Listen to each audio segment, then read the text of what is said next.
The Saga of Hervör and Heithrek. It is said that in the days of old, the northern part of Finnmark was called Jotunheimer, and that there was a country called Ymsland to the south between it and Halagoland. These lands were then the home of many giants and half-giants, for there was a great intermixture of races at that time, because the giants took wives from among the people of Ymsland. There was a king in Jotunheimer called Guthmund. He was a mighty man among the heathen. He dwelt at a place called Grund in the region of Glasavellir. He was a wise and mighty. He and his men lived for many generations, and so heathen men believed that the fields of immortality lay in his realm, and whoever went there cast off sickness or old age and became immortal. After Guthmund's death, people worshipped him and called him their god. His son's name was Hofmund. He had second sight and was wise of understanding, and was judge of all suits throughout the neighboring kingdoms. He never gave an unjust judgment, and no one dared violate his decision. There was a man called Hergrim, who was a giant dwelling in the rocks. He carried off from Ymsland Amma, the daughter of Ymir, and afterwards married her. Their son, Thorgrim Half-Troll, took from Jotunheimer Augin Alfasprengi, and afterwards married her. Their son was called Grim. She had been betrothed to Starkoth Aldreng, who had 8 hands. But she was carried off while he was away to the north of Elvigar. When he came home, he slew Hergrim in single combat. But Ogin ran herself through with a sword rather than marry Starkoth. After that, Starkoth carried off Alfhild, the daughter of King Ulf, from Alfheimer, but he was afterwards slain by Thor. Then Alfhild went to her kinsfolk, and Grim was with her there, till he went raiding and became a great warrior. He married Boggerth, the daughter of Starkoth Aldreng, and set up his dwelling on an island off Helgoland called Bolm. He was called Igrim Bolm. His son, by Boggerth, was called Arngrim, the Berserker, who afterwards lived in Bolm and was a very famous man. There was a king called Serglam, who was said to be a son of Othin. His son, Saverlam, succeeded to the kingdom after his father was a very great warrior. One day, as the king rode a-hunting, he got separated from his men, and at sunset he came upon a big stone and 2 dwarves beside it. The king banned them with his graven sword from entering the stone. The dwarves begged him to spare their lives. The king said, "What are your names?" One of them said his name was Dvalin, and the other Dulin. The king said, "As you are the most cunning of all dwarves, you must make me a sword, the best you can. The hilt and the grip must be of gold, and it must cut iron as easily as if it were cloth, and never rust, and it must bring victory to whoever uses it in battle and single combat." They agreed to this, and the king rode away home. And when the appointed day came, the king rode to the stone. The dwarves were outside, and they handed to the king a sword which was very beautiful.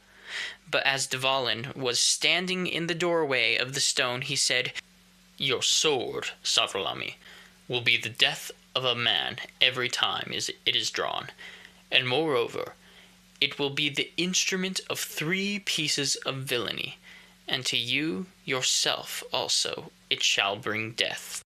Then the king struck at the dwarves with the sword, but they sprang into the stone, and the sword came down on it, sinking so deep that both the ridges of the blade were hidden, for the door into the stone closed as they disappeared. The king called the sword Tarving, and ever afterwards he called it in battle and single combat, and was always victorious. The king had a daughter who was called Ivera, an exceedingly beautiful and clever girl. At that time, Arngrim was raiding among the Perms in the Baltic. He raided the kingdom of King Servlami and fought against him. They met face to face, and King Servlami struck at Arngrim, who parried the blow with his shield. But the lower part of the shield was cut away, and the sword plunged into the earth. Then Arngrim struck off the king's hand, so that he had to let Tarving fall. Arngrim caught up Tarving and cut down first the king, and then many others. He took great booty there, and carried off Ivura, the king's daughter, and took him to his home in Bolm. By her he had 12 sons. The eldest was Anganthr, then Hervarth, then Hjorvarth, Serming and Harani, Brami, Beri, Reifnir, Tind, and Bui, and the 2 Haddings, who only did one man's work between them, because they were twins, and the youngest of the family. Whereas Anganthr, who was a head taller than other men, did the work of 2. They were all berserkers, and were unequaled in strength and courage. Even when they went marauding, there were never more than just the 12 brothers on one ship. They raided far and wide in many lands, and had much success and won great renown. Anganthr and Turving, and Serming Mistletoe, Hervrath and Hrati, and each of the others possessed a sword, famous in single combat. And it was their custom, when they had only their own men with them, to land when they felt the berserkers' fury coming upon them, and wrestle with trees or great rocks, for they had been known to slay their own men and disable their ship. Great tales were told about them, and they became very famous. One Yule Eve Bolm, Anganthr made a vow over the pledge cup, as the custom then was, that he would wed Ingjorg, the daughter of King Yngvi of Uppsala, the cleverest and most beautiful maiden in all the Northlands, or perish in the attempt, and marry no one else. No more their vows are recorded. Turfing had his characteristic that whenever it was unsheathed, it shone like a sunbeam, even in the dark, and could only be sheathed with human blood still warm upon it. Never did he whose blood was shed by Turfing live to see another day. It was very famous in all stories of the olden days. Next summer, the brothers went to Uppsala in Sweden, and when they had entered the hall, Anganthr told the king his vow, and that he intended to wed his daughter. Everybody in the hall listened, and Anganthr asked the king to declare what was to be the result of their errand. Whereupon Hjalmar, the stout-hearted, rose from the table and addressed the king. "Call to mind, sire, how much honor I have won for you since I came into your kingdom, and how many times I have risked my life for you. In return for these my services, I beg that you will give me your daughter in marriage, and moreover, I consider myself more deserving a favorable answer than these berserkers who do harm to everyone." The king pondered over the matter, and found it difficult to decide the question in such a way as to give rise to as little trouble as possible, and he answered at last, "My wish is that Ingjorg should choose for herself the husband she prefers." She replied, "If you want to marry me to anyone, then I would rather have a man whose good qualities I know already than one whom I have only known by hearsay, and nothing but evil at that." Anganthr said, "I will not bandy words with you, for I can see that you love Hjalmar. But as for you, Hjalmar, come south to Samaso, and meet me in single combat. If you do not appear next midsummer, you will be a coward in the eyes of all men." Hjalmar said that he would not fail to come and fight, and the sons of Arngrim went south to their father and told him what had happened. He replied that this was the first time he had ever felt any anxiety on their behalf. They spent the winter at home, and in the spring made ready to start, going first to Earl Bjartmar, where a feast was made for them. And during the evening Angatver asked the earl for the hand of his daughter, and in this, as in the rest, they got their wish. The wedding took place, and afterwards the sons of Arngrim prepared to set out. But the night before they left, Angatver had a dream which he related to the earl. "I dreamed that I and my brothers were in Samaso. We found many birds there and killed all that we saw.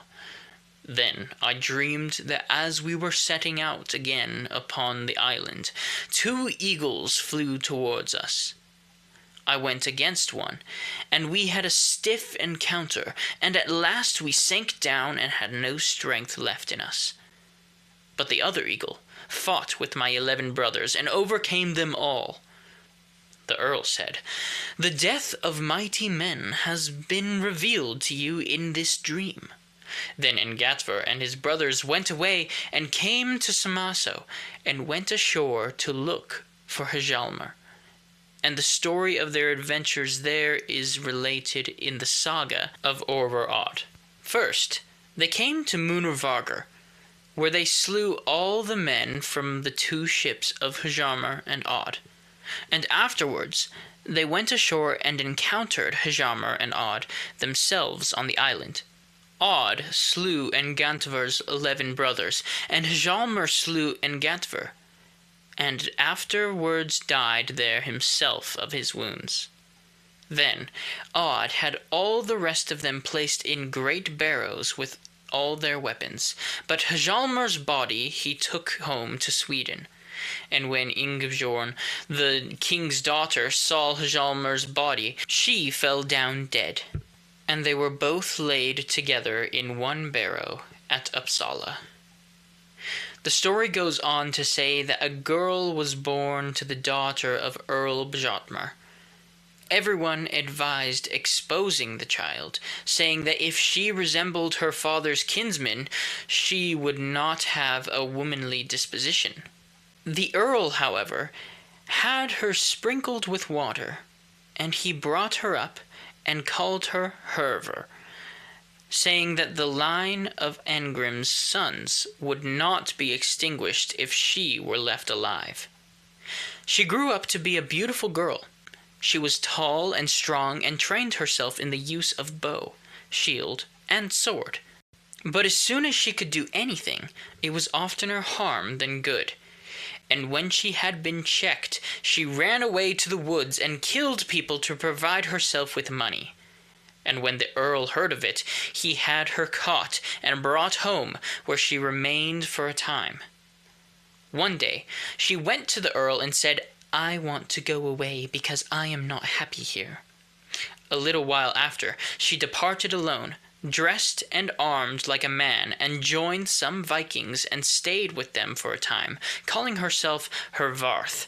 Shortly afterwards, the chief of the Vikings died, and Hervör took command of the band. One day, when they sailed to Samaso, Hervör landed, but her men would not follow her, saying that it was not safe for anyone to be out of doors there by night. Hervör declared that there was likely to be much treasure in the barrows. She landed on the island towards sunset, but they lay off in Munarvargar. She met a shepherd boy and asked him for information.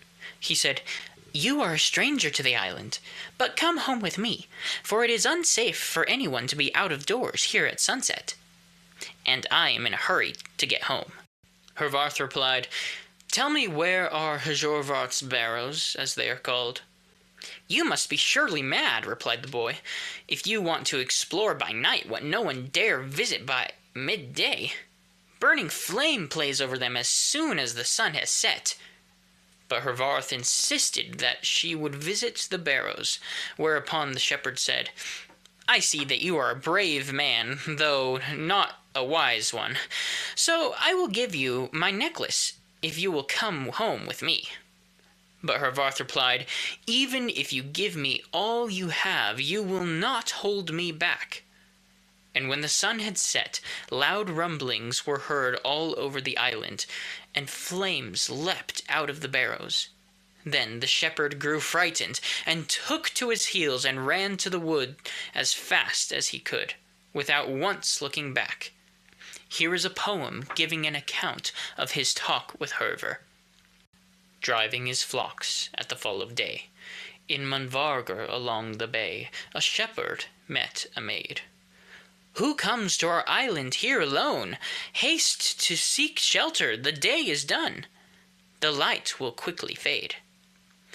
"I will not seek for resting place, a stranger am I to the island race, but tell me quick, I pray, ere thou goest hence, if I may descry, where the tombs of the children of Arngrim lie. O tell me, where are they?" "Forbear from such questions utterly, foolish and rash must thou surely be, and in a desperate plight. Let us haste from these horrors as fast as we can, for abode it is ghastly for children of men to wander about in the night. My necklace of gold is the price I intend to pay for thy guidance, for I am the friend of Vikings and will not be stayed. No treasure so costly, nor rings of red gold, shall take me their thrall, or my footsteps withhold, that thereby my flight be gainsaid. Foolish is he who comes here alone in the fearsome dark, where the sun has gone, and the flames are mounting high. When the earth and fen are alike ablaze, and tombs burst open before thy gaze, O faster let us hie! Let us never heed for the snorting blaze, nor fear though over the island ways dart tongues of living light. Let us not lightly give way to fear of the noble warriors buried here, but talk with them tonight." But the shepherd lad fled fast away, nor stayed to hear what the youth would say, but into the forest sped. While in Hervör's breast rose proud and high her hard-knit heart, as she saw near by the dwellings of the dead.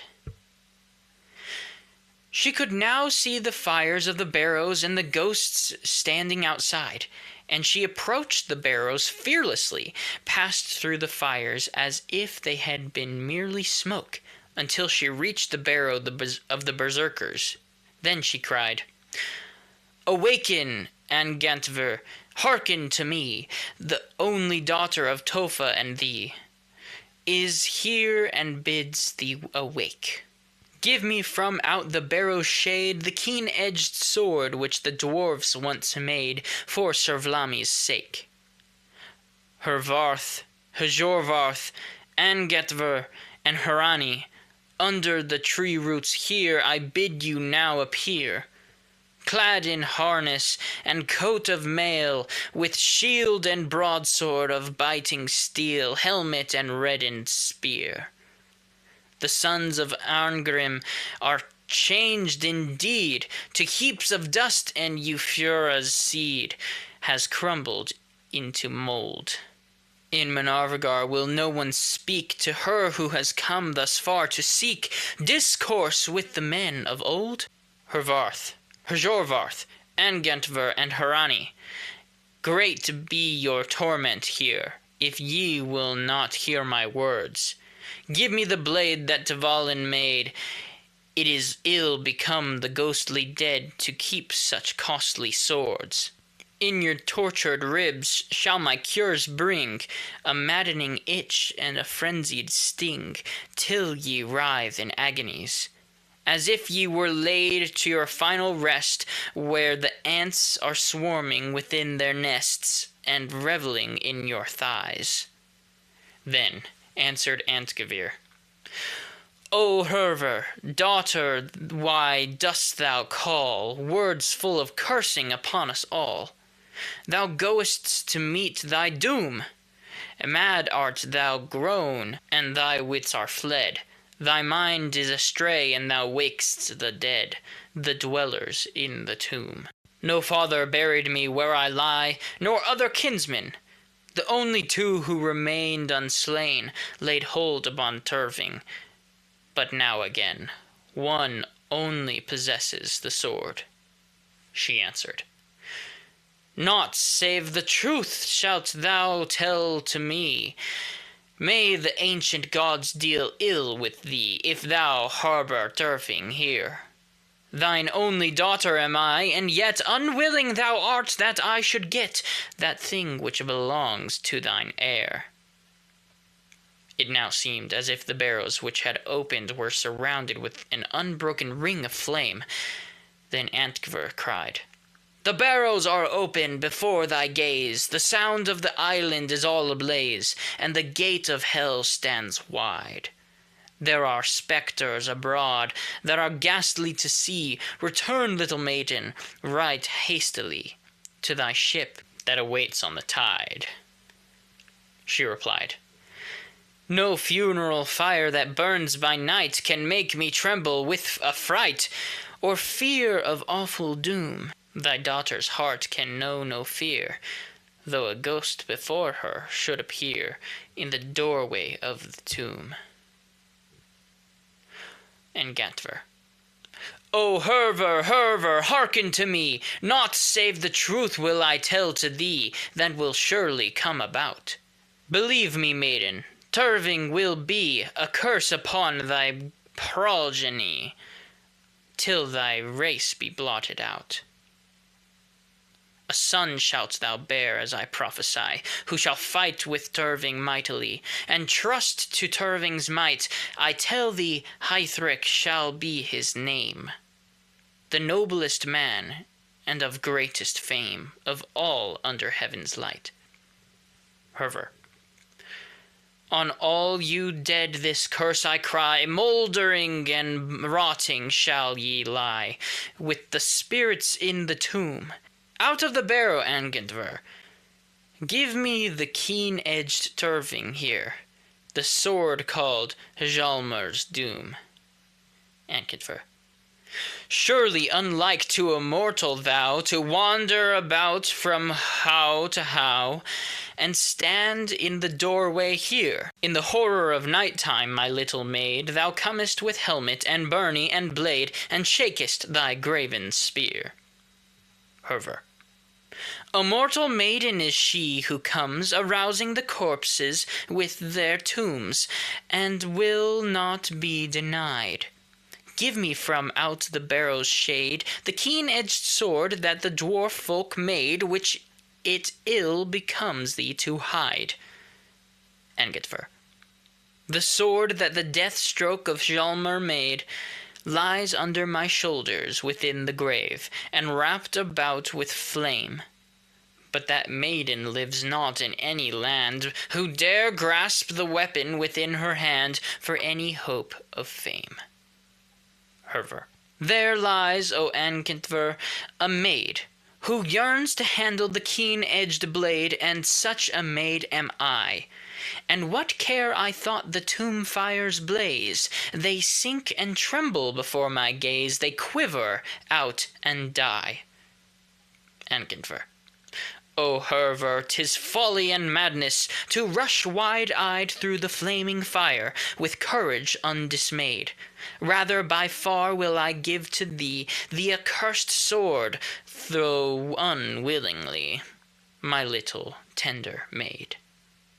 Hervör, O son of the Vikings, well hast thou done in giving me Turving from out of the tomb, and happier am I today, that I now grasp Turving within my hands, that if I were queen of the broad north lands, and conqueror of Norway.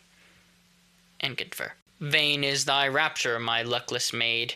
Thy hopes are false, all too soon will fade the flush of joy from thy face. Try, child, to listen, I am warning thee. This sword is the sword of destiny, the destroyer of all thy race. Hervör, Away, away to my ocean steed, the daughter of princes is glad indeed, oh glad at heart today, and what care I for the destiny of children as yet undreamed by me?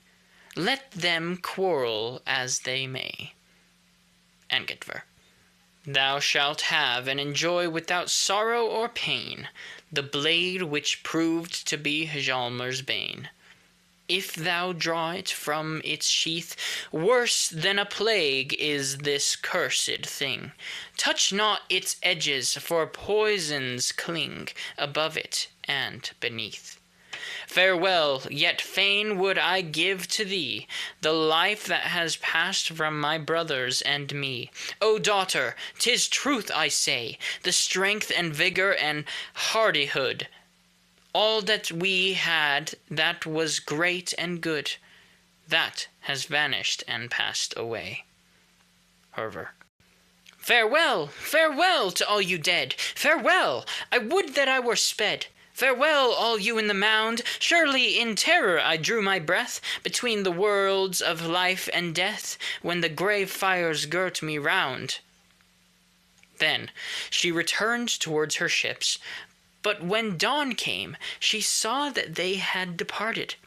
The Vikings had been scared by the rumblings and the flames on the island. She got a ship to carry her away.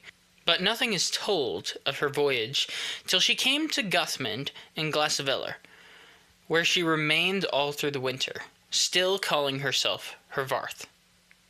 One day, Guthmund was playing chess, and when the game was almost up, he asked if anyone could advise him as to his moves. So Hervarth went up to him and began to direct his moves, and it was not long before Guthmund began to win.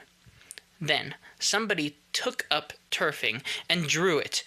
When Hervarth saw this, he snatched the sword out of his hands and slew him, and then left the room. They wanted to rush out in pursuit, but Guthmund said, "Don't stir. You will not be avenged on the man so easily as to think, for you do not know who he is. This woman man will cost you dear before you take his life." After that, Hervör spent a long time in piracy and had great success. And when she grew tired of that, she went home to the Earl, her mother's father. There she behaved like other girls, working at her embroidery and fine needlework. Halfdan, the son of Guthmund, heard of this and went and asked for the hand of Hervör, and was accepted, and he took her home. Halfdan was a very wise man, and so just in his judgments that he never swerved from giving a correct decision, whether the persons involved were natives or foreigners. And it is from him that the Halfdan, or judge of lawsuits, takes his name in every realm. He and Hervör had 2 sons. One was called Ankenver, the other Heithrek. They were both big, strong men, sensible and handsome. Ankenver resembled his father in character, and was kindly disposed towards everyone. Halfdan loved him very much, as indeed did everybody. But however much good he did, Heithrek did still more evil. He was Hervör's favorite. His foster father was called Gizur. One day, Halfdan held a feast and invited all the chief men in his kingdom except Heithrek. This greatly displeased him, but he put in an appearance all the same, declaring that he would do them some mischief. And when he entered the hall, Angetr rose and went to meet him and invited him to sit beside him. Heithrek was not cheerful, but he sat till late in the evening after Angetr had gone. And then he turned to the men who sat on either side of him and worked upon them by his conversation in such a way that they became infuriated with each other. But when Angetr came back, he told them to be quiet. And when Angetr went out a second time, Heithrek reminded them of his words and worked upon them to such an extent that one of them struck the other. Then Angantyr returned and persuaded them to keep the peace till morning. And the third time Angantyr went away, Heithrek asked the man who had been struck why he had not courage to avenge himself. And so effective did his persuasion prove that he who had been struck sprang up and slew his companion. When Angantyr returned, he was displeased as what had taken place, and when Hofund heard of it, he told Heithrek that he must either leave his kingdom or forfeit his life. So Heithrek went out, and his brother with him. Then his mother came up and gave him turfing. And Heithrek said to her, "I don't know when I shall be able to show as much difference in my treatment of my father and mother as they do in their treatment of me. My father proclaims me an outlaw, while my mother has given me turfing, which is of more account to me than a great territory. But I shall do that very thing that will most distress my father." He then drew his sword, which gleamed and flashed brilliantly, and then he got into a great rage and showed the berserker's fury coming upon him. The two brothers were alone. Now, since turfing had to be the death of a man every time it was drawn, Heithrek dealt his brother his death blow. Hofund was told of it, and Heithrek escaped at once to the woods. Hofund had a funeral feast made for his son Angantyr, and he was lamented by everyone. Heithrek got little joy of his deed and lived in the woods for a long time, shooting deer and bears for food. And when he came to think of his position, he reflected that there would be but a poor tale to tell if no one was to know what had become of him. And it occurred to him that he could even yet become a man famous for deeds of prowess like his ancestors before him.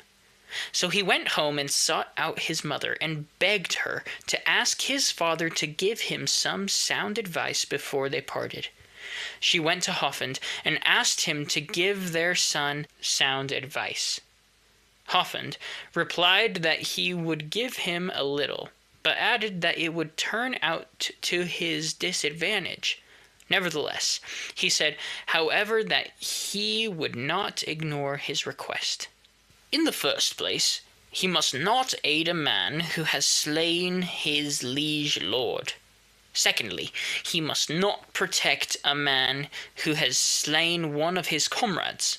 Thirdly, his wife ought not to be always leaving home to visit her relatives. Fourthly, he ought not to stay out late with his sweetheart. Fifthly, he should not ride his best horse when he is in a hurry. Sixthly, he ought not to bring up the child of a man in a better position than himself.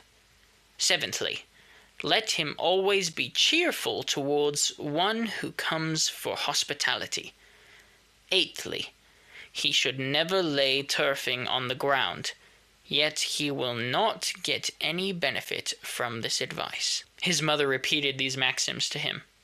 Heithrek replied, "This advice must have been given in a spiteful spirit. It will not be of any use to me." His mother gave him a mark of gold at parting, and bade him always bear in mind how sharp his sword was, and how great renown it had been won by everyone who had borne it. What great protection its sharp edges afforded to him who wielded it in battle or single combat, and what great success it always had. Then they parted.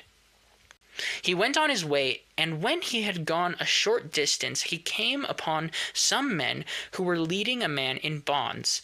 Heithrek asked what the man had done, and he replied that he had betrayed his liege lord. He asked if they would accept money as his ransom, and they said that they were willing to do so. He ransomed the man for half his gold mark.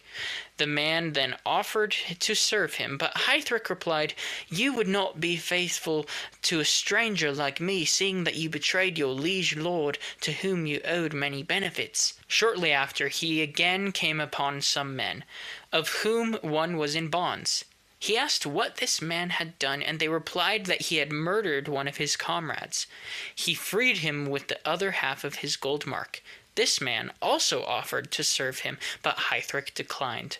After that, he went on his way till he came to Wraithgotland, where he went to the king who ruled there.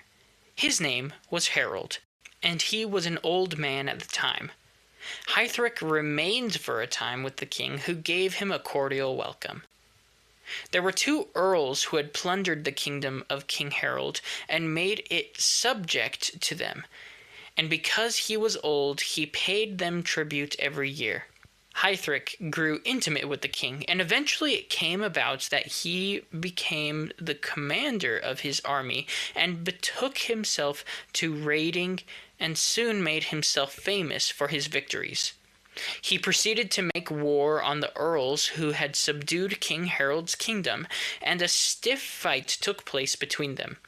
Heithrek fought with Turfing, and as in the past, no one could stand it, for it cut through steel as easily as cloth, and the result was that he slew both the earls and put all their army to flight. He then went throughout the kingdom and brought it under King Harold and took hostages, and then returned home. And as a mark of great honor, King Harold went himself to meet him, and he acquired great fame from this. The king gave him his daughter Helga in marriage, and with her half his kingdom. Heithrek had the defense of the whole realm in his hands, and this arrangement lasted for a time. King Harold had a son in his old age. Heithrek also had a son who was called Angantyr. Presently, a great famine began in Wraithgotland, which is now called Jutland, and it threatened to destroy all the inhabitants. So they tried divination, and the answer was that there would be no plenty in Wraithgotland until the noblest boy in the land had been sacrificed. Heithrek said that was King Harold's son, but the king declared that Heithrek's son was the noblest, and there was no escape from this dilemma save by referring it to Hofund, whose decisions were always just. Thereupon, Heithrek went to visit his father, who made him welcome. He asked his father's decision about this question. Hofund pronounced Heithrek's son to be the noblest in that land. "What compensation do you judge to me for my loss?" asked Heithrek. "You shall claim for yourself in compensation every second man in the retinue of King Harold. Beyond that, there is no need to give you advice, considering your character and the army that you have under you." Then Heithrek went back and summoned a meeting and told them his father's opinion. He decided that it was my son who must be sacrificed, and as compensation to me, he adjudged to me every second man of those who are with King Harold, and I want you to swear an oath that this shall be done. And they did so. Then the people demanded that he should give up his son and get them a better harvest. Heithrek then talked with his men after the force had been divided, and demanded fresh oaths of allegiance from them. These they gave, swearing to follow him whether at home or abroad, for whatever purpose he wished. "Then," said he, "it appears to me that Othin will have been well compensated for one boy, if he gets in place of him King Harold and his son and all his hosts." He then bade his men raise his standard and make an attack on King Harold and slay him and all his hosts, declaring that he was giving this host to Othin instead of his own son. He caused the altars to be reddened with the blood of King Harold and his son Halfdan, while the queen took her own life in the temple of the Dis. Heithrek was now accepted as king throughout the realm. He made love to Sifka, the daughter of Humli, a prince from the land of Huns. Their son was called Hloth. He was brought up with his mother's father. King Heithrek went out raiding and marched against the land of the Saxons with a great host. The king of the Saxons sent men to meet him, and they made peace with one another. And the king invited Heithrek to a banquet. Heithrek accepted the invitation. The results of the banquet was that Heithrek sought the hand of the king's daughter and married her, receiving much property and land as her dowry. And with that, King Heithrek went home to his kingdom. She often used to ask to go visit her father, and Heithrek was indulgent to her in this matter. Her stepson, Anguthur, used to go with her. On one such occasion, when Heithrek was returning from a raid, he lay in hiding off the land of the Saxons. He landed during the night and entered the building in which his wife was sleeping. He had only one companion with him. All the sentries were asleep. He found a handsome man asleep by his wife. He took his son Anguthur and carried him away with him, and returned to his ship, having first cut off a lock of the man's hair. Next morning he lay to in the king's berth, and all the people went to greet him, and a feast was prepared in his honor. A little later he had a meeting called, and asked if anything was known of his son. The queen alleged that he had died suddenly. He asked her to guide him to his tomb, and when she said that she would only increase his grief, he replied that he did not mind that. A search was made accordingly, and a dog was found wrapped in a shroud. Heithrek remarked that his son had not changed for the better. Then the king caused the man whom he had found asleep to be brought forward, and he proved to be a bondman. Thereupon Heithrek put away his wife, and then went home to his kingdom. One summer, as Heithrek was away raiding, he went into the land of the Huns and harried there. And Humli, his father-in-law, fled before him. Heithrek there captured great booty, and also Sivka, the daughter of King Humli, and then returned home to his kingdom. Their son was called Hloth, as we said before. He sent home shortly after. He also captured another woman called Sivka from Finland. She was the loveliest woman ever seen. One summer he sent men east to Holmgarth to offer to bring up the child of Hrolog, the most powerful king of the time. This he did because he was anxious to act exactly contrary to the whole of his father's advice. Messengers came to Holmgarth and told their errand to the king, who had a young son named Hrolog. The king replied, "Is it likely that I shall send him my son to bring up, when he has betrayed King Harold, his father-in-law, and his other relatives and friends?" But the queen urged him, "Do not be so hasty in refusing this, for if you do not accept his offer, the result will certainly be war. I expect it will fare with you as with many other, and war with him will be no trifle. Moreover, he has a sword which nothing can withstand, and the man who wields it will always be victorious." So the king resolved to send his son to Heithrek, and Heithrek was pleased with him, and brought him up and loved him much. Heithrek's father had also counseled him not to tell secrets to his sweetheart. Every summer, King Heithrek went raiding. He always went into the Baltic, where he had King Hrolog's friendly country at hand. On one occasion, King Hrolog invited him to feast, and Heithrek consulted his friends as to whether he should accept the invitation. They all tried to dissuade him, bidding him bear in mind his father's maxims. "All his maxims will I disregard," he replied, and sent word to the king that he would be present at the feast. He divided his host into 3 parts. One he ordered to guard the ships, the second accompanied him, while the third he ordered to go on shore and conceal themselves in a wood near the house in which the feast was to be held, and to be on the lookout in case he should be needing help. Heithrek went to the feast, and the next day when the kings were seated, Heithrek asked where the king's son his foster child, was. A search was made for him, but he could not be found. Heithrek was greatly distressed and retired to bed early, and when Sivka joined him, she asked why he was distressed. "That is a difficult matter to talk about," replied he, "because my life is at stake if it becomes known." She promised to keep the secret, adding, "Tell me for the sake of the love that is between us." So Heithrek began.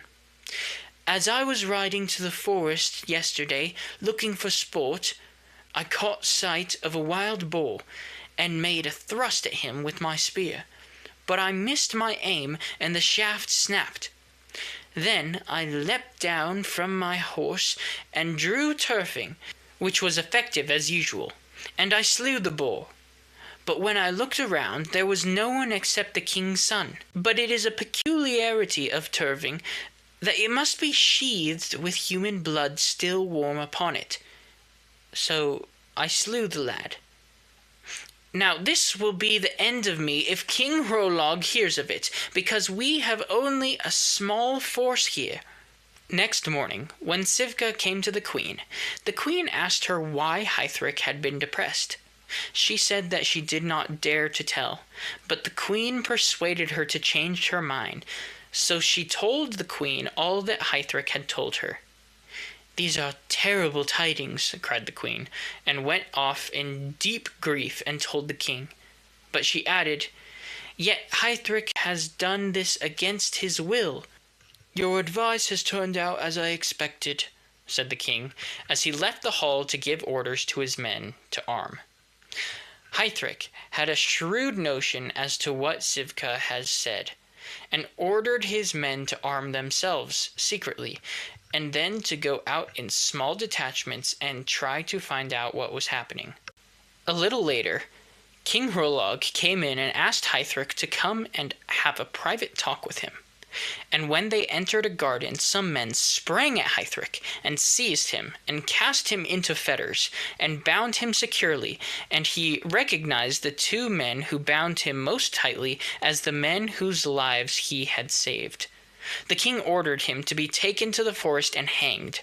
There were 240 of them all told, and when they entered the forest, King Heithrek's men sprang out at them with his weapons and standard and a trump which they blew as they attacked their foes. Their companions concealed in the woods heard the noise and came out to meet King Heithrek's men. And when the natives saw that, they all took to their heels, but most of them were slain. The Goths took their king and released him. Heithrek went to his ships after that, taking with him the king's son, whom he had left with the men concealed in the wood.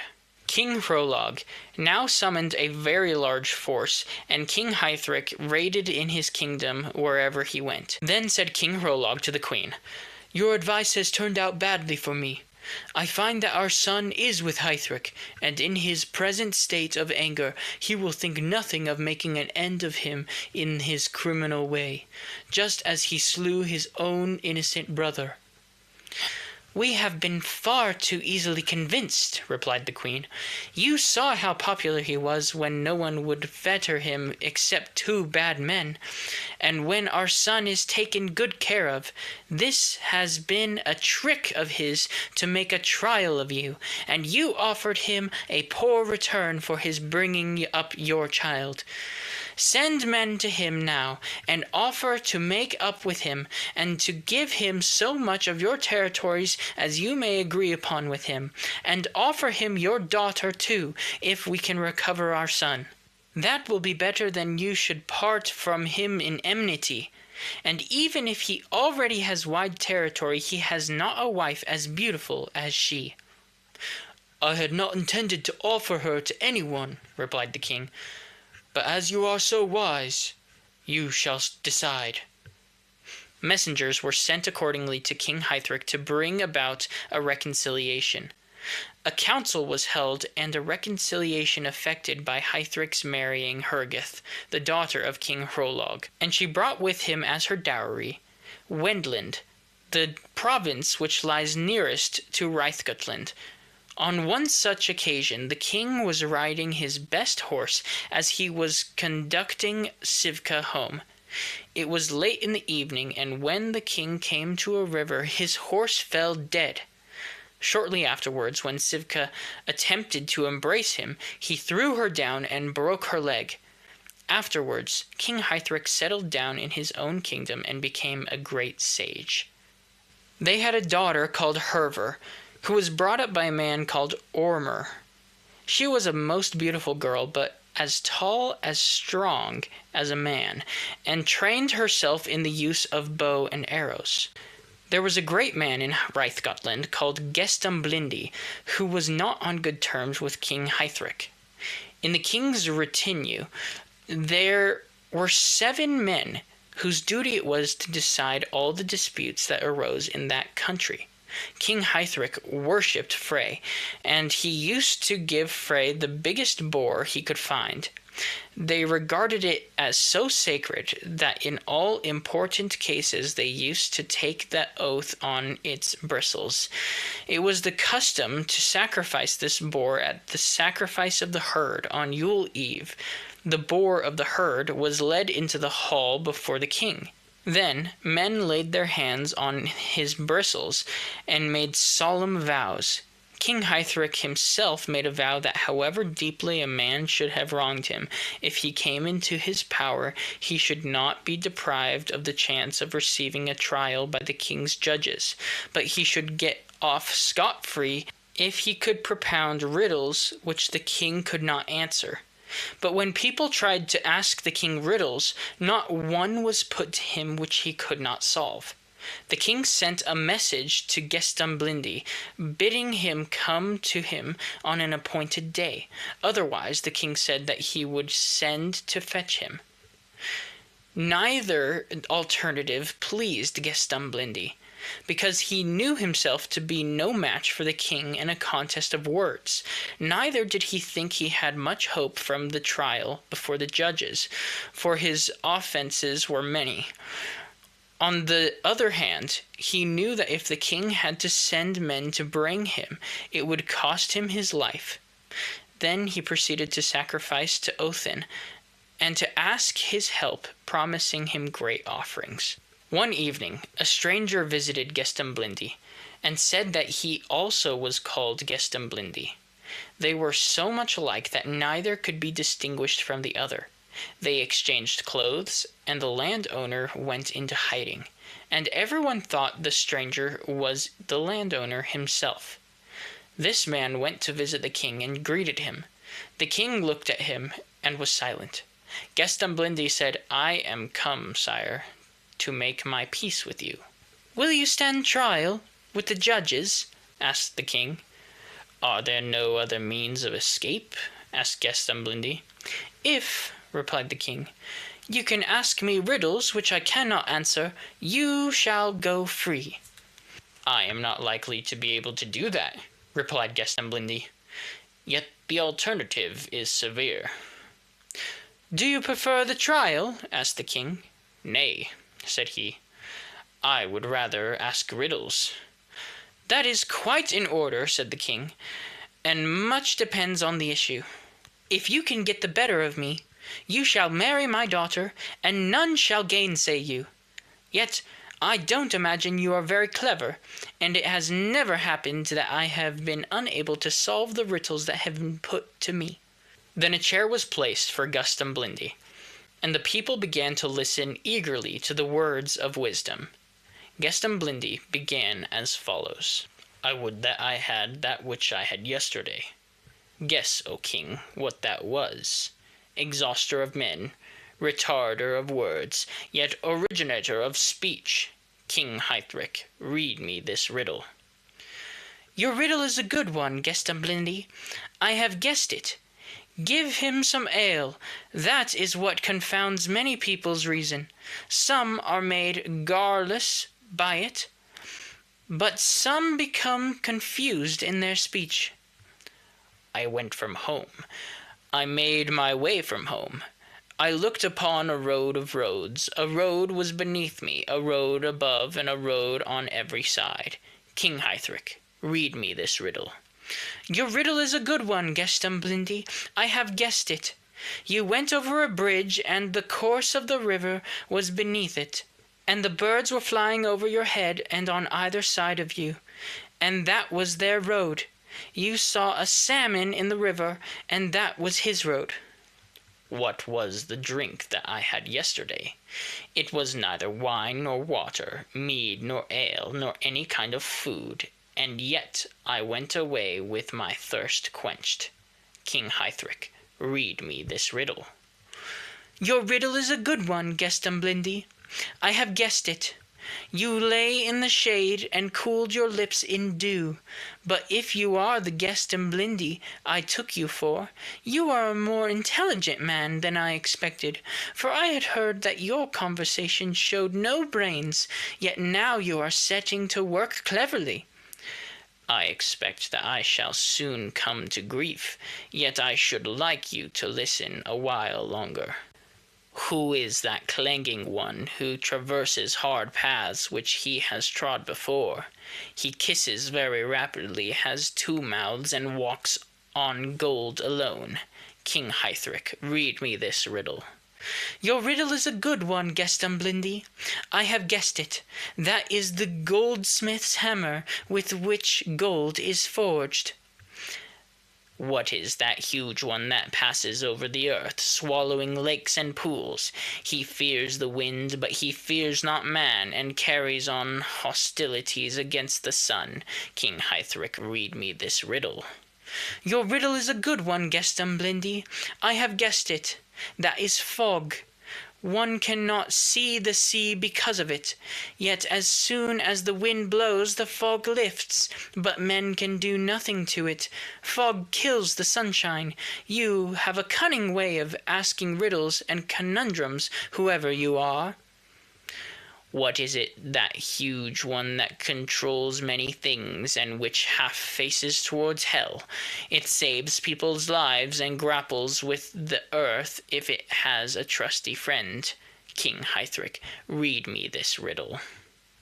Your riddle is a good one, Gestamblindi. I have guessed it. That is an anchor with its thick, strong cable. It controls many a ship and grips the earth with one of its flukes, which is pointing towards hell. It is a means of safety to many people. Greatly do I marvel at your readiness of speech and wisdom. But I am now almost at the end of my riddles. Yet everyone is eager to save his life. What lives in high mountains? What falls in deep valleys? What lives without breathing? What is never silent? King Heithrek, read me this riddle. Your riddle is a good one, Gestamblindi. I have guessed it. A raven always lives in high mountains, and dew falls in deep valleys. A fish lives without breathing, and the booming waterfall is never silent. Things are now becoming serious, said Gestamblindi, and I do not know what is going to happen. What is the marvel which I have seen outside Delling's doorway? It points its head towards hell and turns its feet to the sun. King Heithrek, read me this riddle. Your riddle is a good one, Gestamblindi. I have guessed it. That is a leek. Its head grows down into the ground, and its blades upward into the air. What is the marvel which I have seen outside Delling's doorway? Two restless, lifeless things boiling a wound leak. King Heithrek, read me this riddle. Your riddle is a good one, Gestamblindi. I have guessed it. That is the smith's bellows, which have breath, yet not life. What is the marvel which I have seen outside Delling's doorway? White flyers smiting the rock, and black flyers burying themselves in the sand. King Heithrek, read me this riddle. Your riddle is a good one, Gestamblindi. I have guessed it. But now your riddles are growing trivial. That is hail and rain, for hail beats upon the streets, whereas raindrops fall into the sand and sink into the earth. What is the marvel which I have seen outside Delling's doorway? I saw a black hog wallowing in mud, yet no bristles were standing up on his back. King Heithrek, read me this riddle. Your riddle is a good one, Geston Blindy. I have guessed it. That is a dung beetle, but we have talked too long when dung beetles come to exercise the wits of great men. It is best to put off misfortune, and though there are some who overlook this truth, many will want to go on trying. I myself, too, see now that I shall have to look out for every possible way to escape. What is the marvel which I have seen outside Delling's doorway? This creature has 10 tongues, 20 eyes, 40 feet, and walks with difficulty. King Heithrek, read me this riddle. Your riddle is a good one, Geston Blindy. I have guessed it. That was a sow with 9 little pigs. Then the king had the sow killed, and they found they had killed with her 9 little pigs, as Geston Blindy had said. I am beginning to suspect that I have to deal with a cleverer man than myself in this business, but I don't know who you can be. I am such as you can see, and I am very anxious to save my life and to be quit of this task. You can go on asking riddles, replied the king, till you have exhausted your stock, or else till I fail to solve them. What is the marvel which I have seen outside Delling's doorway? It flies high with a whistle sound like the whirling of an eagle. Hard is it to clutch, O king. King Heithrek, read me this riddle. Your riddle is a good one, Geston Blindy. I have guessed it. That is an arrow, said the king. What is the marvel which I have seen outside Delling's doorway? It has 8 feet, 4 eyes, and carries its knees higher than its body. King Heithrek, read me this riddle. I notice firstly that you have a long hood, and secondly that you look downwards more than most people, since you observe every creature of the earth. That is a spider. What is the marvel which I have seen outside Delling's doorway? It shines upon men in every land, and yet wolves are always struggling for it. King Heithrek, read me this riddle. Your riddle is a good one, Geston Blindy. I have guessed it. It is the sun. It gives light to every land and shines down on all men. But the wolves are called Skalli and Hati. Those are the wolves who accompany the sun, and one in front and one behind. What is the marvel which I have seen outside Delling's doorway? It is harder than horn, blacker than the raven, whiter than the membrane of an egg, straighter than a shaft. King Heithrek, read me this riddle. Your riddle is a good one, Geston Blindy. I have guessed it.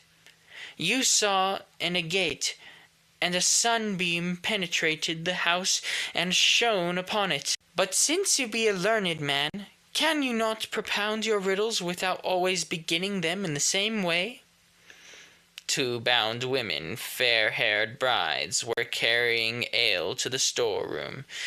The cask was not turned by hands, nor clinched by hammers, and he who made it strutted about outside the islands. King Heithrek, read me this riddle. Your riddle is a good one, Geston Blindy. I have guessed it. These are the elder duck laying their eggs. The eggs are not made with hammer or hands, and the handmaidens put the ale into the eggshell. He who has got but a little sword is very short of learning, has to look out for help. I would like to talk still further. Who are those ladies of the lofty mountain? A woman begets by a woman, a maid has a son by a maid, and those good wives have no husbands. King Heithrek, read me this riddle. Your riddle is a good one, Geston Blindy. I have guessed it.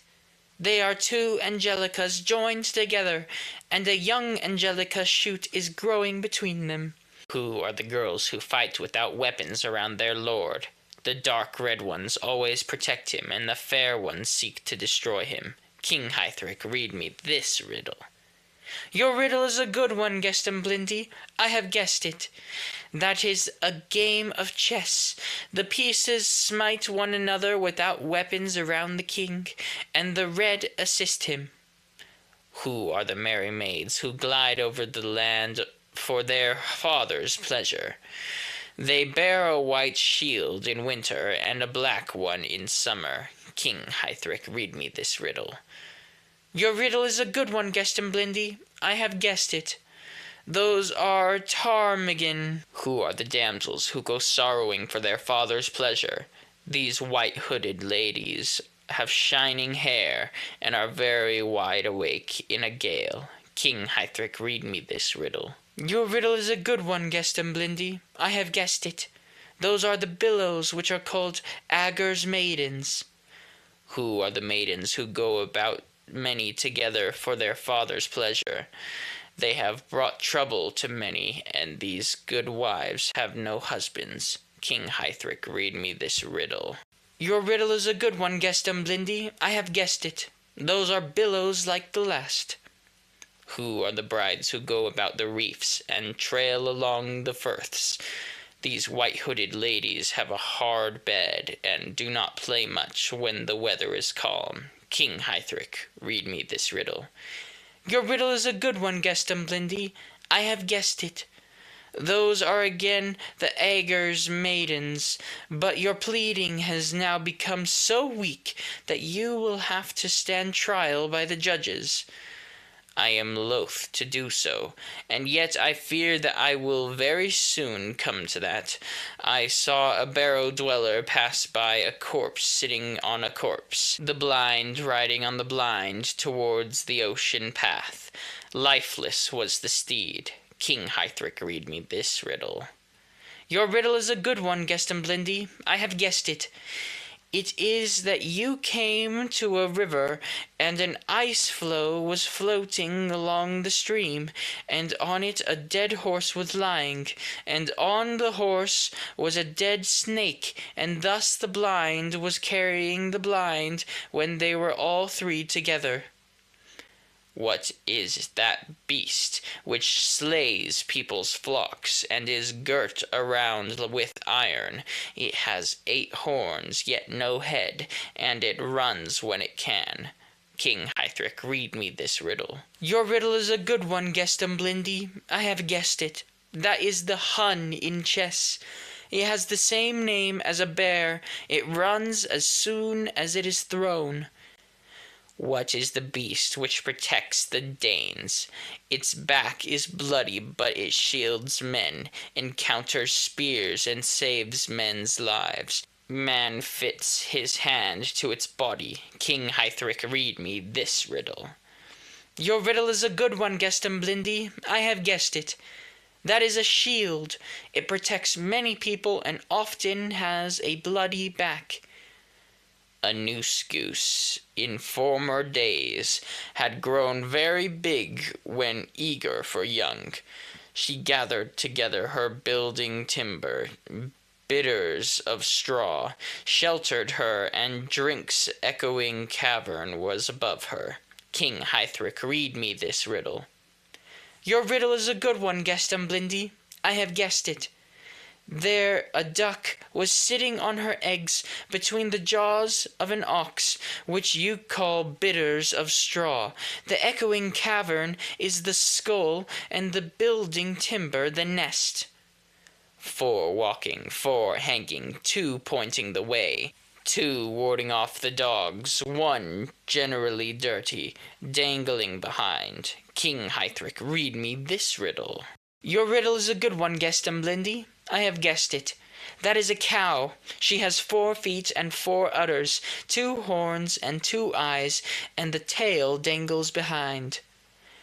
Who is that solitary one who sleeps in the grey ash, and is made from stone only? This greedy one has neither father nor mother. There will he spend his life. King Heithrek, read me this riddle. Your riddle is a good one, Geston Blindy. I have guessed it. That is a spark struck by a flint and hidden in the hearth. I saw a horse standing. My retinue shall read this riddle. They made many guesses, but not particularly good ones, and when the king saw that they could do nothing, he said, "What you call a horse is a piece of linen, and his mare is the weaver's rod, and the linen is shaken up and down." Who are the thanes who ride to the meeting? 16 of them together. They send their men far and wide to make homes of their own. King Heithrek, read me this riddle.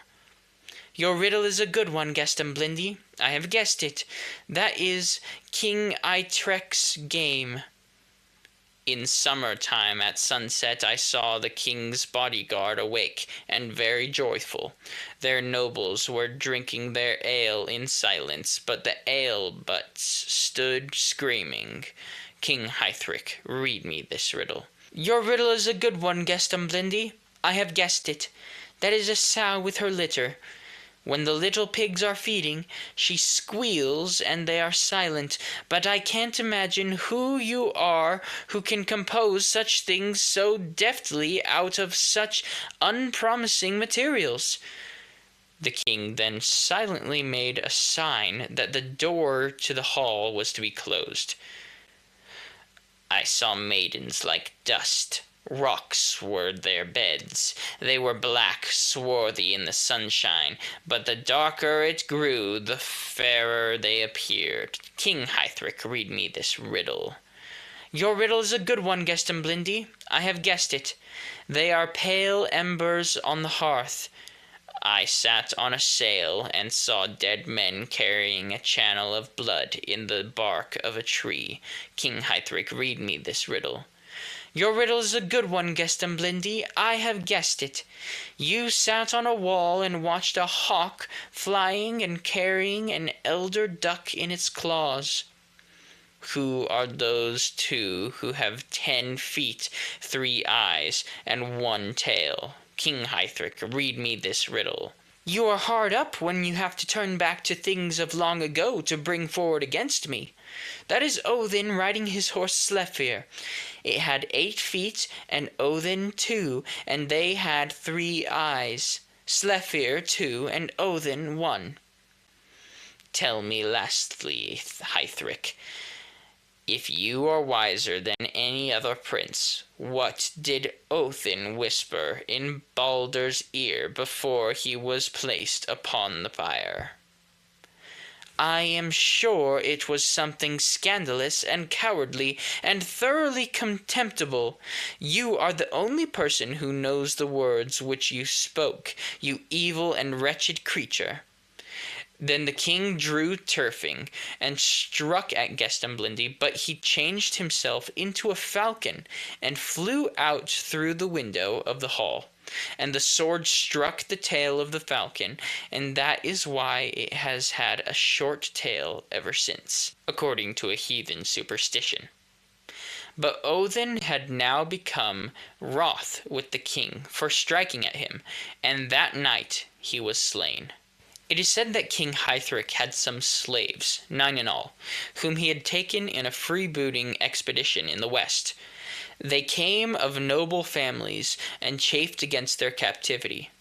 One night, when King Heithrek lay in bed, attended by only a handful of men, the slaves armed themselves and went to the building in which he lay. They first slew the sentries, and then went and broke into the king's chamber and slew the king and all who were within. They took the sword turfing, and all the treasure they found there, and carried everything off with them. For a while, no one knew who had done the deed, or how vengeance was to be taken. Then Angetver, the son of King Heithrek, had a meeting called, and by that assembly he was proclaimed king over all the territories that King Heithrek had held, and at the same meeting he swore a solemn oath that he would never sit on his father's throne until he had avenged him.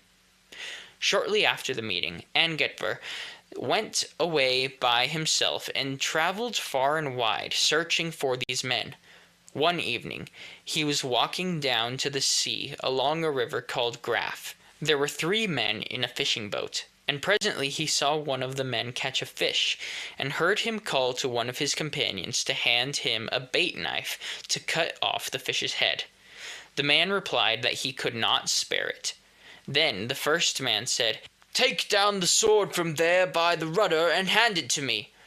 And he took it down and unsheathed it, and cut off the fish's head, and then spoke a verse. "This pike at the mouth of the river has paid the penalty for the slaughter inflicted on Heithrek, near the mouth of Harvathi." Angetvert immediately perceived that it was Turfing, and went off at once to the wood, and waited there till it was dark. And the fishermen rowed to the land, and went to a tent which they had, and lay down and went to sleep. And when it was close on midnight, Angetvert went up to them, and pulled down the tent on top of the slaves, and slew all 9 of them, and carried off the sword, serving as a sign that he had avenged his father. He then went home, and had a great funeral feast held to his father's memory on the banks of the Dnieper, at a place called Arheimer. The kings who ruled at the time were as follows: Humli ruled the Huns, Gizer the Gautar, Angetvert the Goths, Vladar the Danes, Gjar the Gauls, Alrek the Bold ruled the English people. Hloth, the son of King Heithrek, was brought up at the court of King Humli, his grandfather. He was a very handsome and valiant man. There was an old saying at that time that a man was born with weapons or horses, and the explanation is that it referred to the weapons which were being forged at the time when the man was born. Also, to any sheep, beasts, oxen, and horses that were born about the same time. These were all given to high-born men as an honor to them, and is here related about Hloth, the son of Heithrek. In the land of the Huns was Hloth born, in the holy forest glade, with ring-bedizened helmet, with dagger and keen-edged blade, with byrnie and with broadsword, and noble prancing steed. Then Hloth learned of the death of his father, and also that his brother Angetvert had been made king over all the territory which their father had held. Then King Humli and Hloth resolved that Hloth should go and request his brother Angetvert to allow him a share of his father's property, and that he should try first by fair words, as is said here. Hloth, the heir of Heithrek, came riding from the east to where Angetvert was holding King Heithrek's funeral feast. He came to his court in Arheimer, where the Gothic people dwell, demanding his share of the heritage left by the king when he journeyed to Hel. Hloth now arrived in Arheimer with a great host, as it says here. He found a warrior hastening towards the lofty hall, and unto this late traveller did Hloth his greeting call. "O man, take haste to enter this hall that towers so high. I bid Angetvert speed, for great is the need. We hold a colloquy." The men entered and went up to Angetvert's table, and saluted the king, saying, "Hloth, the warlike brother, King Heithrek's valiant heir, has set me hither to thee, and bidden me declare that he wishes to hold converse, and though he be young indeed, yet he looks a mighty champion, seated high upon his steed." And when the king heard that, he flung down his knife upon the table, and arose from the feast, and he put on his corset, and took a white shield in one hand, and the sword Turving in the other. Then a great din arose in the hall, as is said in the poem. Then a murmur arose from the warriors, and all in the hall drew near. As the warder reported the message of Hloth, everyone lent an ear, and the men all awaited with quivering breath the message of Angetvert. Then Angetvert said, "Hail, brother! You are welcome. Come in and drink with us, and let us first drink mead in memory of our father, to the honor and glory of us all, with full ceremony." Hloth said, "We are come hither for a different purpose than to fill our stomachs." Then Hloth cried, "Of all the possessions of Heithrek, the half do I now demand, his spear and blade and treasures, his castle and his land, his handmaidens and his bondmen, and the children of them born, and the murmuring mill that the bondwomen turn as they wearily grind the corn, and half of the far-farmed Merkvith, and half of the holy grave. Far off mid the Gothic peoples, these also will I have. Half of the noble pillar that stands on Dapner's shore, and of Heithrek's castles and land and folk, and half of his golden store," cried Angitvor. "The white shining shield shall be cloven, brother, and spear on spear shall ring, and many a helmet be lowered, brother, in battle for this thing, ere I give thee half my heritage, or half of the sword of Turving." But Angitvor added, "I will offer thee wealth in plenty, and all thy heart's desire, in store of costly treasure, and rings of golden fire. 1,200 squires will I give thee, 1,200 prancing steeds, 1,200 men to attend on them, and arm them for mighty deeds. And every man whom I give thee shall receive a richer store of rings and costly treasure than ever he had before. To every man a maiden, to every maid a ring. I will clap a necklace round her throat, a necklace fit for a king. I will case thee all in silver, as thou sittest on thy throne, and a third of thy Gothic peoples shall be thine to rule alone. With gold shalt thou be covered, as thou farest through the land. Thou shalt dazzle the sight, as thou walkest in the light, like the flames of a fiery brand." Gizur, a liegeman from Grittingar, King Heithrek's foster father, was with King Angitvor. He was a very old man at the time, and when he heard King Angitvor's suggestion, he thought he was offering too much, and said, "King Angitvor is generous, and royal his offering. For thy mother was merely a bondmaid, though thou hadst for thy father a king. And though thou art only an outcast, yet a seat of honor was thine, when the prince was dividing his treasure and land, and his portion to each did assign." Hloth grew very angry at being called an outcast and the child of a bondwoman. If he accepted his brother's offer, so he departed at once with his men and returned home to King Humli, his mother's father, in the land of the Huns. And he told Humli that Angitvor, his brother, had not granted him an equal share. King Humli inquired as to all that had passed between them, and was very angry that Hloth, the son of his daughter, should be called the son of a bondmaid. And he cried, "We will stay in our homes for the winter, and as princes are wont when they dine, we will hold high converse together, quaffing the costly wine. We will call on the Hunnish people to arm them with spear and with shield. They shall march to the fight, right royally dight, and conquer their foes in the field." Then he added, "We will summon a mighty host, Hloth, and shield on shield will clang, as the warriors arm them from 12 years old, and the wild colts gallop along. And the Huns shall amass ere the winter pass, and assemble a countless throng."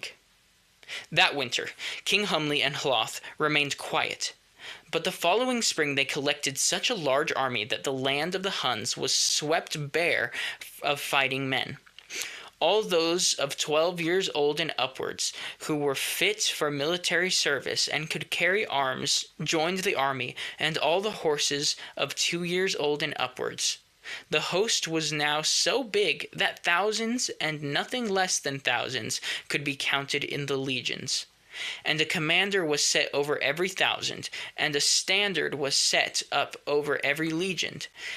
And there were 5,000 in each legion, and each 1,000 containing 1,300, and each 100 4 times 40 men. And these legions were 33 in number. When these troops had assembled, they rode through the forest, which was called Merkvith, and which separated the land of the Huns from that of the Goths. And when they emerged from the forest, they came upon a thickly inhabited country, with level fields, and on these plains there was a fine fortress. It was under the command of Hervör, the sister of Angitvor and Hloth and Ormur. Her foster father was with her.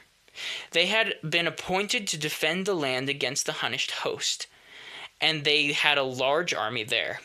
It happened one morning at sunrise that as Hervör was standing on the summit of a tower over the gate of the fortress, she looked southwards towards the forest and saw clouds of dust arising from a great body of horse, by which the sun was hidden for a long time. Next, she saw a gleam beneath the dust, as though she were gazing on a mass of gold.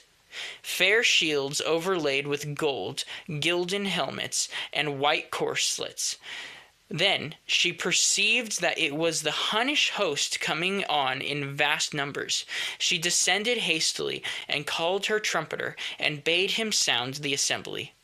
Then said Hervör, "Take your weapons and arm for battle, and do thou, Ormr, ride against the Huns and offer them battle before the southern gate." Ormr replied, "I will certainly take my shield and ride with the companies of the Goths. I will challenge the Huns and offer them battle before the southern gate." Then Ormr rode out of the fortress against the Huns. He called loudly, bidding them ride up to the fort, saying, "Outside the gate of the fortress, in the plains to the south, there will I offer you battle. Let those who arrive first await their foes." Then Ormr rode back to the fortress, and found Hervör and all her host armed and ready. They rode forthwith out of the fort with all of their host against the Huns, and a great battle began between them. But the Hunnish host was far superior in numbers, so that Hervör's troops began to suffer heavy losses. And in the end, Hervör fell, and a great part of her army round about her. And when Ormr saw her fall, he fled with all those who still survived. Ormr rode day and night as fast as he could to King Engifer in Arheimer. The Huns then proceeded to ravage and burn throughout the land. And when Ormr came into the presence of King Engifer, he cried, "From the south have I journeyed hither, to bear the tidings to thee. The whole of the forest of Myrkvith is burnt up utterly, and the land of the Goths is drenched with blood, as our warriors fall and die. All thy noblest warriors on the field are lying dead. King Heithrek's daughter fell by the sword. She dropped and bowed her head. Thy sister Hervör is now no more. By the Huns was her life-blood shed. O prouder and lighter the maiden's step, as she wielded her spear and sword, than if she were sped to her trysting place, or her seat at the bridal board." When King Engifer heard that, he drew back his lips, and it was some time before he spoke. Then he said, "In no brotherly wise hast thou been treated, my noble sister." Then he surveyed his retinue, and his band of men was but small. Then he cried, "The Gothic warriors were many, as they sat and drank the mead. But now, when many are called for, the array is poor indeed. Not a man in the host will adventure, though I offer a rich reward, to take his shield and ride to the field to seek out the Hunnish horde." Then Gizur the Old cried, "I will crave no single farthing, nor ringing coin of gold. I will take my shield and ride to the field to the Huns with their myriads untold. And the message of war that you send to the host will I carry and there unfold." It was a rule with King Heithrek that if his army was invading a land, and the king of that land had set up hazel stakes to mark the spot on which the battle was to take place, then the Vikings should not go raiding till the battle had been fought. Gizur armed himself with good weapons, and leapt on his horse as if he had been a young man. Then he cried to the king, "Where shall I challenge the host of the Huns to battle?" King Engifer replied, "Challenge them to a battle in Dilgia, and on Dunheith, and upon all the heights of Josur, where the Goths have often won renown by glorious victories." Then Gizur rode away until he came to the host of the Huns. He rode just within earshot, and then called loudly, crying, "Your host is panic-stricken, and your prince is doomed to fall. Though your banners are waving high in the air, yet Othin is wroth with you all. Come forth to the Josir mountains, on Dilgia and Dunheith come fight. For I make a sure boast, in the heart of your host, the javelin of Othin will alight. Then Hloth heard Gizur's words. He cried, Lay hold upon Gizur of the Grittingar, Engitver's man, who has come from Artheimer. King Humley said, We must not injure heralds who travel about unattended. Gizur cried, You Hunnish dogs are not going to overcome us with guile. Then Gizur struck spurs into his horse and rode back to King Engitver, and went up to him and saluted him. The king asked him if he had parleyed with the Huns. Gizur replied, I spoke with them, and I challenged them to meet us on the battlefield of Dunheith and in the valleys of Dilgia. Engitver asked how big the army of the Huns was. Their host is very numerous, replied Gizur. There are 6 legions in all, and 5,000 in every legion, and every 1,000 contains 1,300, and in every 100 there are 160 men. Engitver asked further questions about the host of the Huns. He then sent men in all directions to summon every man who was willing to support him and could bear weapons. He then marched to Dunheith with his army, and it was a very great host. There the hosts of the Huns came against him with an army half as big again as his own. Next day they began their battle, and they fought together the whole day. And at evening they went to their quarters. They continued fighting for 8 days, but the princes were then still all unwounded, though none could count the number of the slain. But both day and night troops came thronging round Engitver's banner from all quarters, and so it came about that his army never grew less. The battle now became fiercer than ever. The Huns were desperate, for they now saw that their only chance of escaping annihilation lay in victory, and that sorry would be their lot if they had to ask for quarter from the Goths. The Goths, on the other hand, were defending their freedom and their native land against the Huns, so they stood fast and encouraged one another to fight on. Then, towards the close of the day, the Goths made so fierce an attack that the line of the Huns recoiled before it. And when Engitver saw that, he pressed forward from behind the rampart of shields into the foremost of the battle, grasping Turving in his hand, mowed down both men and horses. Then the ranks fell apart in front of the king of the Huns, and Hloth exchanged blows with his brother. There fell Hloth and King Humley, and then the Huns took flight. The Goths cut them down and made such a great slaughter that the rivers were dammed with the bodies and diverted from their course, and the valleys were full of dead men and horses. Engitver then went to search among the slain and found his brother Hloth. Then he cried, I offered thee wealth unstilled, brother, and treasures manifold. Riches of castle and land, brother, riches of glittering gold. But now thou hast wagered and lost in the battle, thy desires and glories untold. A curse has fallen upon us, brother. I have dealt destruction to thee, and ne'er shall the deed be forgotten, brother. Full ill is the Norm's decree. Engitver ruled Reithgotland as king for a long time. He was powerful and generous and a great warrior, and lines of kings are sprung from him. He had a son called Heithrek Wolfskin, who ruled after him for a long time in Reithgotland. Heithrek had a daughter called Hild, who was the mother of Halfdan the Valiant, the father of Ivar Vithvathmi. Ivar Vithvathmi went with his army into the Swedish kingdom, as is told in the Saga of the Kings.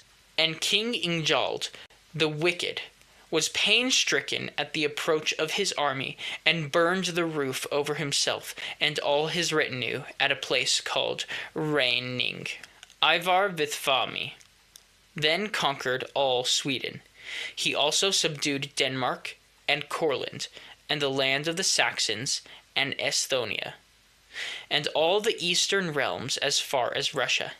He also ruled the land of the Saxons in the west, and conquered the part of England which was called Northumbria. Then he conquered all Denmark, and set over it King Valdar, to whom he married his daughter Alfhild. Their sons were Harold Hiddleton and Randver, who afterwards fell in England. And when Vladar died in Denmark, Randver got possession of the Danish kingdom and made himself king over it.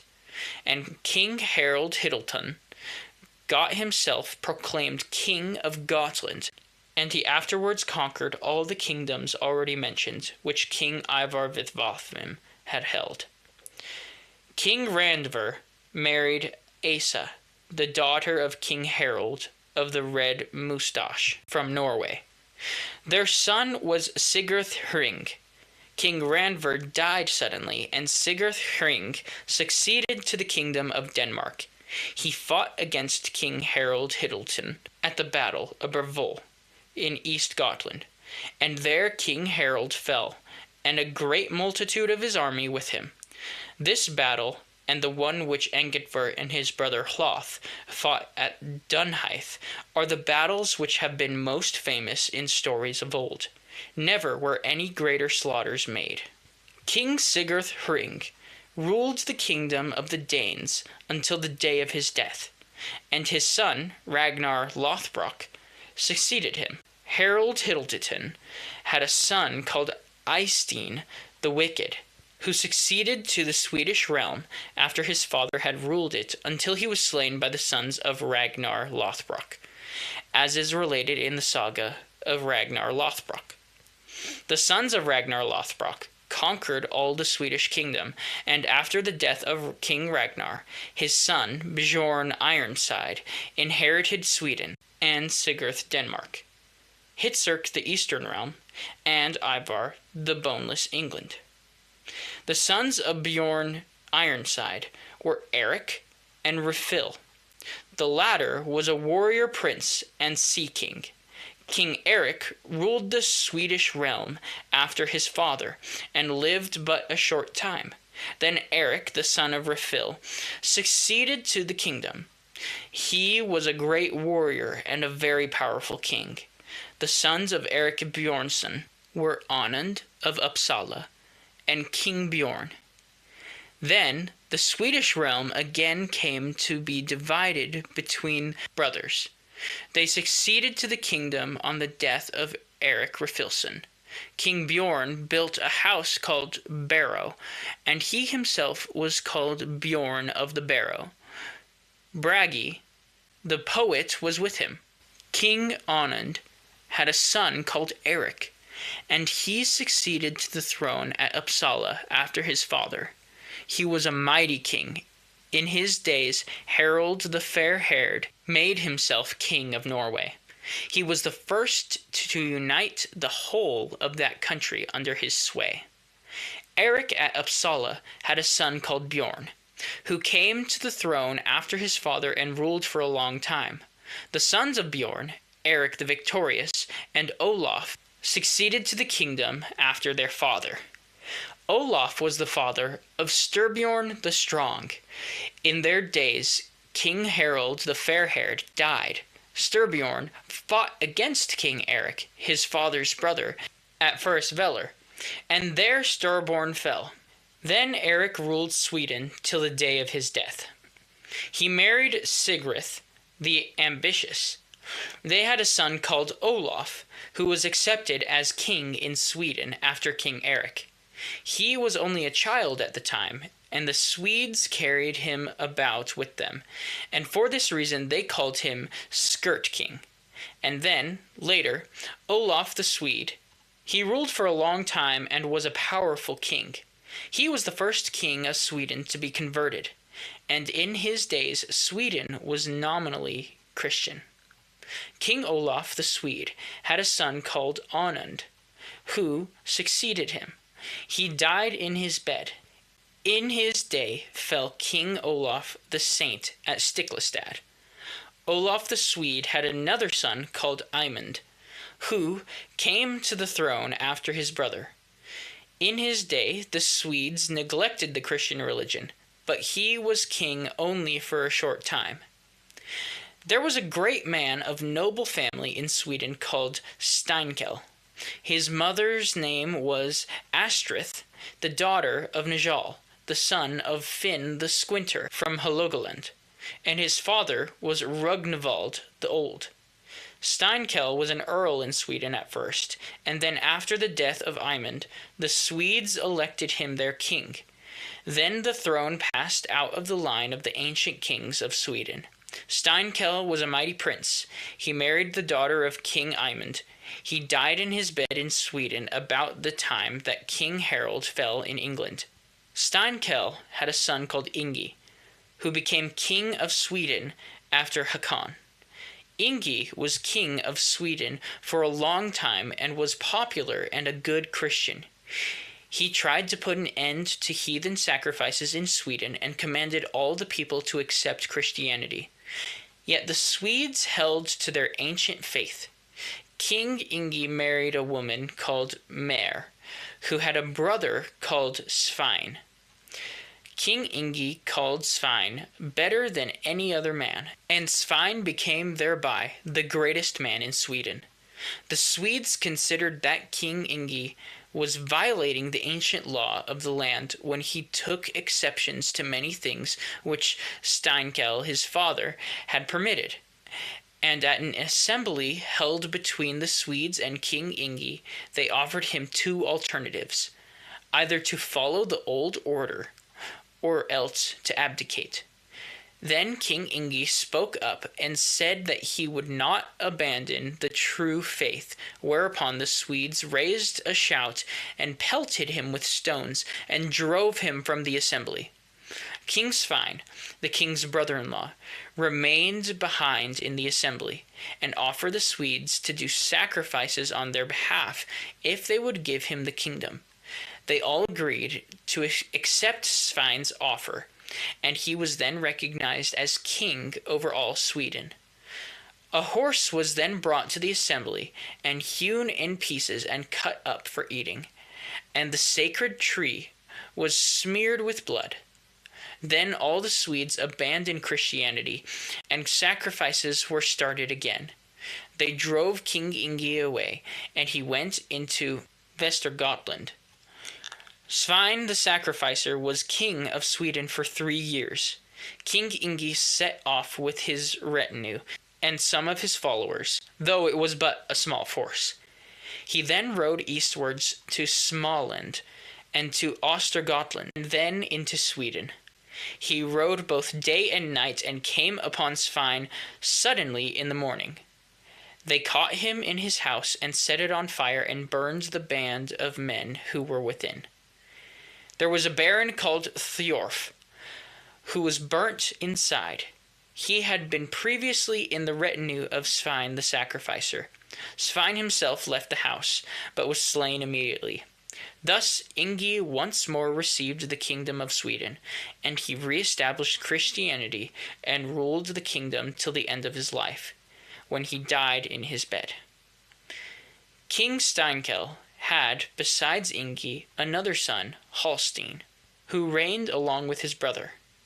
Halstein's sons were Philip and Ingi, and they succeeded to the kingdom of Sweden after King Ingi the Elder. Philip married Ingigerd, the daughter of King Harold, the son of Sigurd. He reigned only for a short time. Thus ends the saga of Hervör and Heithrek.